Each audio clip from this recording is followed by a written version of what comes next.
What do you wear on a day-to-day? This is currently something that people have seen a hell of a lot. I bought them because these ones are like wearing out. Like they're getting thin. I bought these from a vintage shop.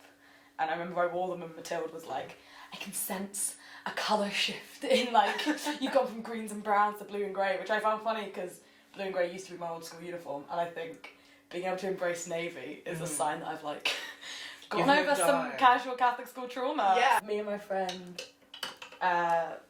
talk about like slouch as like almost a gender and like the feeling of wearing like things that just swarm you is lovely. So I have a blue one and I also have a green one. Similarly, I have these green pants that then go. These ones, excitingly, it's way too big on me, so I safety pin both sides all the time. And every time I'm like, I'm gonna sew it properly, but no, this is like my little hobbit skirt. I feel like a little hobbit in it. Okay. Everyone in class is gonna fucking laugh at this. We've all seen this jumper. The amount I wear this, I will like wear this for like days straight and then wash it and then dry it really quickly and wear it the next day.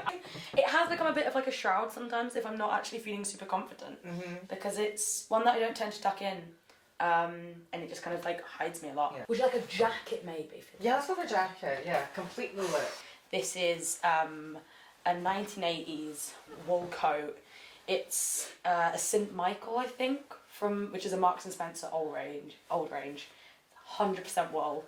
I tried it on because I wanted to start looking at wool coats to see which would like suit me. And then kind of was like, it fits so perfectly, it's ridiculous.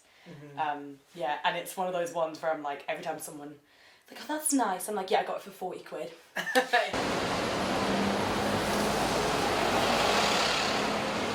One of the sort of main themes I'm doing with this film is I'm very much framing it as I step out of my house and I face the world with what I'm wearing.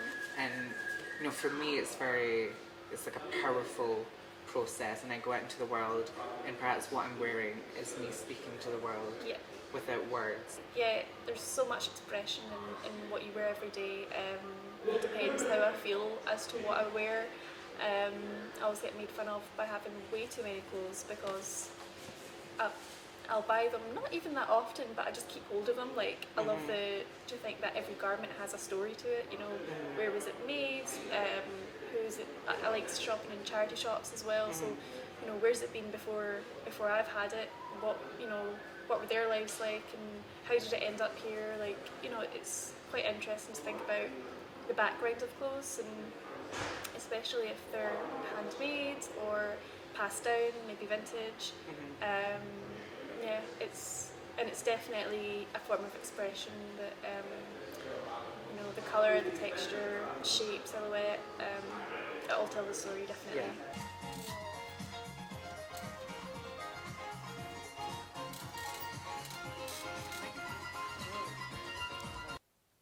This is so wanky to say about fucking fabric that you use to put on your body to keep you warm.